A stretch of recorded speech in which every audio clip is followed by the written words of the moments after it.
여러분 안녕하세요. 반갑습니다. 자, 이제 아름메스 채널에서 어떤 컨텐츠들을 구상할까 라고 했을 때 사실 편입수학은 한아름이죠. 근데 편입수학이라는 거는 결국 대학생들이 배우는 대학수학이 될 텐데, 그럼 대학수학이 뭔데?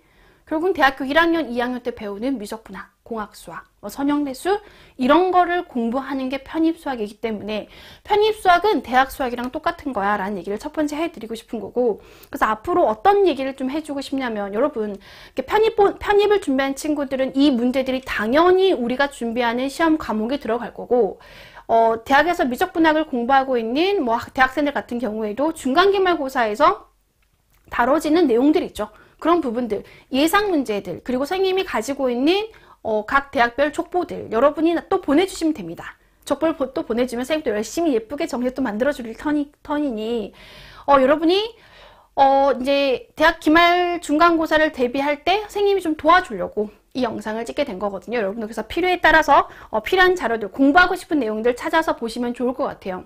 그래서 외국 채널들 같은 경우에도 되게 영상이 많은데 우리나라 채널에는 별로 그런 영상들이 많이 없어요.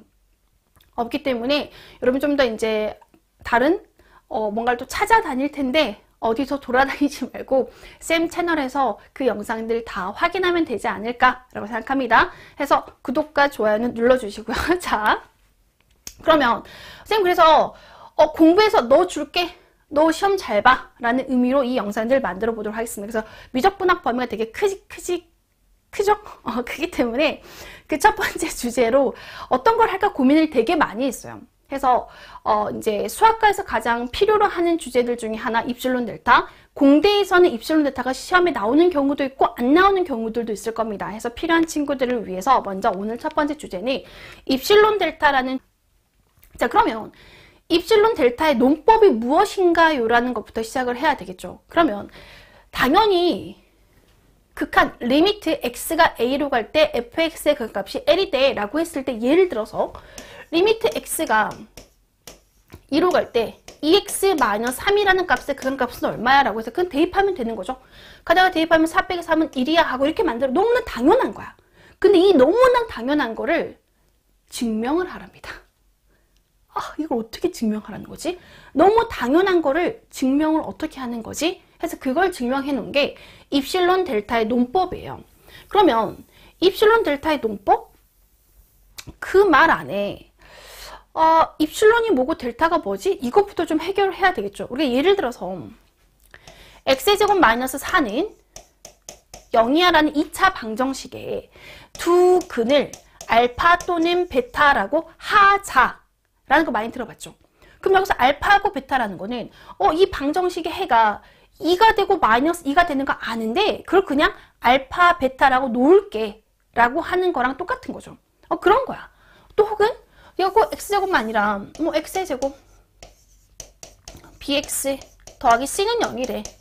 나 이 2차 방정식의 근을 알파 베타라고 놓을게. 우리 그냥 받아들이고 그럴 수도 있지 하고 받아들이는 것처럼 이미 그냥 숫자가 들어갈 수 있는 공간을 남겨두는 거죠. 그런 것처럼 그리스어에서 알파, 베타, 감마, 델타, 입실론 이런 식으로 그리스어가 있는 것처럼 우리 알파, 베타를 주로 근해 관계에서 많이 쓰니까 이번에는 델타하고 입실론을 한번 블랭크로 잡아놓고 써보자 라고 했던 거예요. 그래서 입실론이란 거는 적당한 양수래요.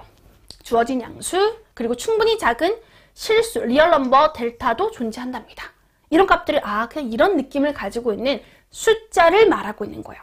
그러니까 하나의 숫자가 들어갈 공간이 있는 거죠. 그랬을 때 다음 조건을 만족하면, 자 이런 거를 만족하면 x가 a에 대한 극한값은 l이야 라고 정의하겠다는 겁니다. 그런데 이 이러이러한 것들이 무엇인지 이 부분에 대한 해결을 좀 해야 될 것 같아요. 그러면 일단 여러분 이 절대값이 가지고 있는 의미부터 한번 확인을 해 볼게요. x축에서 3이 있고 4가 있고 5가 있대요. 그러면 3부터 5까지의 거리를 구해봐. 3부터 5까지 거리는 5에서 3 빼면 되는 거 아닌가? 그럼 거리값은 2가 될 거고 3 빼기 5를 하게 되면 마이너스 2니까 절대값을 씌워주면 2가 되겠네. 그러면 내가 이 사이에 x가 이만큼이래. 여기가 이 점이 x라고 가정을 했을 때 x라는 점과 3이라는 점과의 거리를 구하고 싶어. 그럼 그 거리를 표현할 때 x 빼기 3의 절대값. 왜냐면 x라는 값이 뭐 이렇게 이 두 점의 거리를 구하고 싶어. 그러면 거리는 항상 양수가 돼야 되기 때문에 절대값을 씌우는 거고, 이 값은 3-x의 절대값이랑도 동일하다 라고 말할 수 있겠죠. 이게 거리래. 그러면 지금 여기서 이 표현법 x-a의 절대값이라는 이 식이 가지고 있는 의미가 무엇일까라는 거예요. 그러면 a라는 점이 있는데 a가 x보다 클 수도 있죠. 그럼 이 두 점의 거리가 델타라는 값보다는 작다를 말하겠죠. 이 두 점의 거리가 델타보다는 작아. 그럼 델타보다 작은 게 델타 등호가 들어가면 델타가 되겠죠? 작대. 혹은 x가 a보다 크다는 조건이 없죠. 여기가 x일 수도 있는 거죠. 그러면 이 두 점의 거리는 a-x가 맞는 건데, 그래서 절대값을 씌워주는 거죠. 지금 여기서 말하고 싶은 이 값은 두 점의 거리를 말하고 있는 거예요. 그럼 두 점의 거리가 0보다 크다라는 말은 x가 a는 아니야. 분명히 두 점의 거리는 존재한다. 0은 아니야. 만약에 x와 a가 같아 버린다면 x-a는 0이 되겠죠. 그럼 이 두 점의 거리는 0이야. 거리가 없어 라는 거는 x가 a란 같은 점이었어를 말하는 건데, x-a 두 점의 거리가 0보다 크다라는 걸 통해서 이 값은, 이 말은 x가 a는 아니야 라는 말을 끼고 있는 거예요. 분명 두 점은 거리가 존재한다라는 말입니다. 자, 그러면 두 점의 거리가 존재하는데 어떤 델타라는 숫자보다 작은데 이 델타가 충분히 작은 리얼 넘버래요. 충분히 작구나. 작은 리얼 넘버를, 작은 값을 만족하는 x에 대하여, 어떤 x가 존재하는데 x에 대하여 fx-l, 이것도 뭐야? 두 점의 거리인데. 이것도 두 점의 거리가 어떤 양수의 값보다 작다가 성립할 때, 말 되게 어렵지? 모두 성립하고 모두 성립해야 된대. 그랬을 때 x가 a에 대한 극한값을 이렇게 표현하겠다라는 건데, 그림을 통해서 한번 설명을 해드릴게요. 여기서 요 관계 하나 잘 기억해 놓으세요. 우리가 fx라는 거는 x가 독립변수, f는 종속변수를 말하는 거죠. 우리가 보통 y는 이렇게 적을 때 이걸 우리는 이제 공학수학에서는 이렇게 적어요. yx라고. x값에 의해서 y값이 결정이 되는 거잖아 라는 이런 표현법이거든요. 그러면 이 표현법은 입실론 값에 의해서 델타 값을 결정하는 거야. 델타 값에 의해서 입실론이 결정되는 게 아니라 입실론 값에 의해서 델타 값이 결정이 되는 거야. 그 델타가 존재하기만 한다면 이 값은 극한값이 존재한다라는 건데, 그림을 가지고 설명해 드리겠습니다. 자, x축 y축 위에 fx가 대충 간단하게 이렇게 존재한다고 해볼까요? 이게 y는 fx래요. 그리고 이 x한테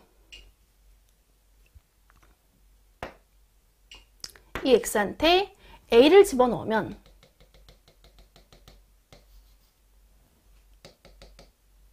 함수값이 l이 나온다. 지금 이 얘기를 하고 싶은 거거든요. 그러면 l을 중심으로 fx-l의 절대값 크기를 가고 싶은 거예요. 그 값이 입실론보다는 작다라는 거는 어떤 fx가 존재한대요. 이만큼의 거리가 존재하는데 그 거리가 입실론, 이 거리도 입실론, 그 사이에 fx가 존재하는 거죠. fx 이해가세요? fx하고 l하고 거리가 요만큼이네. 이 거리가 입실론보다 작다. 그럼 fx가 여기 있어도 되고 여기 있어도 되고 여기 있어도 되고 어쨌든 요만큼이 되는 거죠. 그럼 그걸 만족하는 x값? 그럼 fx. 그럼 맥시멈 최대 입실론과 같다라고 잡았을 때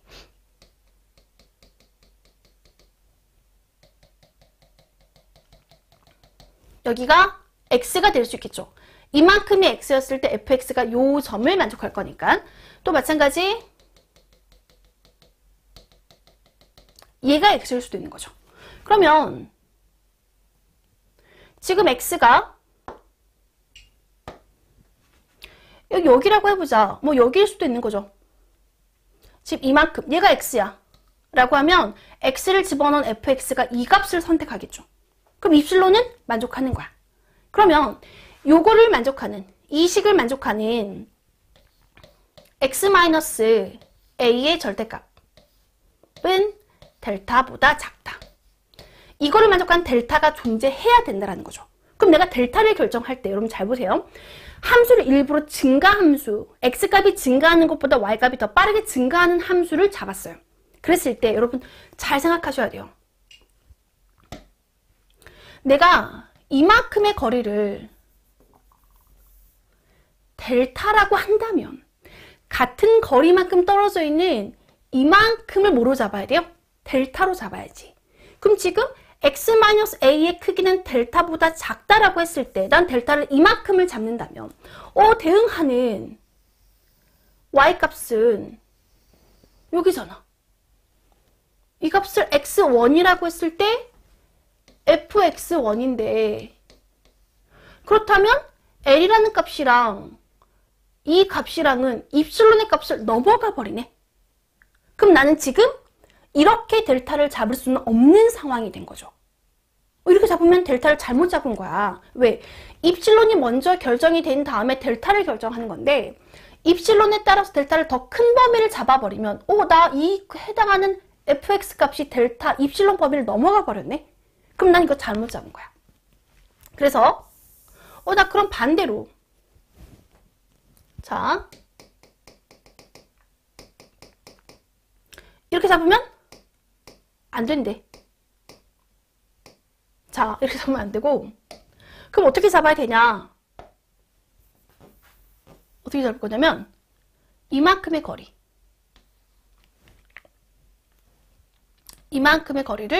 델타로 잡겠다는 거예요. 나 이걸만 델타를 잡게 된다면 이 델타의 범위 이 안으로 들어오고 이 델타의 범위 이 안으로 들어오니까 처음 제시한 입실론의 범위 안에 들어오네. 그럼 나는 이 입실론을 만족하는 델타 값이 존재한다. 가능하겠죠? 그럼 여러분 보세요. 내가 입실론을 더 작게 잡을 수 있겠죠? 더 작게 잡았을 때 델타 값도 더 작은 값이 존재하겠지? 그 델타가 존재하기만 하면 돼. 그 델타가 얼마인지는 관심 없고 이 델타가 존재하기만 한다면 리미트 x가 a에 대한 fx의 극한값은 l이야라고 존재한다라고 말하고 싶은 거예요. 의미 이해가세요? 그럼 나는 이 입실론을 만족하는 델타 값을 둘 중에 선택할 때 더 작은 걸 선택해야 되는 거구나. 큰 걸 선택하면 안 되는 거구나. 그래서 델타를 요만큼이야 라고 가정을 했을 때 이만큼이랑 이만큼 존재한다면 나 입실론을 줄일수록 그 델타 값은 존재한다라고 말할 수 있다는 거지. 이게 입실론 델타 논법의 가장 기본적인 얘기가 되는 거예요. 원리가 이런 거야. 그러면 이거를 식으로 어떻게 설명을 해야 될까요? 선생님이 이게 이제 이 입실론 델타 논법을 활용하는 과정이 1차 함수랑 2차 함수랑 유리함수 좀씩 다 달라요. 해서 우리 차근차근 이것들이 객관식 문제로 출제가 되면 어떻게 출제가 될까도 한번 생각을 해볼 거고 이 함수들이 1차 함수, 2차 함수 그리고 유리함수들은 문제가 우리가 어떻게 접근을 하고 증명을 해야 되는 건지 차근차근 이 순서대로 따라오셨으면 좋겠어요. 그래서 지금 첫 번째는 입실론 델타에 대한 개괄적인 얘기를 해드린 거였습니다. 그래서 이런 델타 값이 존재하기만 한다면 그래서 결국은 델타는 입실론 값에 의해서 델타가 결정되는 거 아닌가? 입실론이 먼저 결정이 된 다음에 해당하는 델타를 잡아내는 거지 델타 값에 의해서 입실론을 결정하는 게 아니야. 해서 입실론 값에 의해서 델타 값이 결정이 되는 이런 관계를 띠고 있어. 이거에 집중하시면 될 것 같습니다. 그래서 우리 첫 번째는 입실론 델타가 무엇인지에 대한 설명을 해드렸어요. 이제 다음에는 문제풀이로 가보도록 하겠습니다.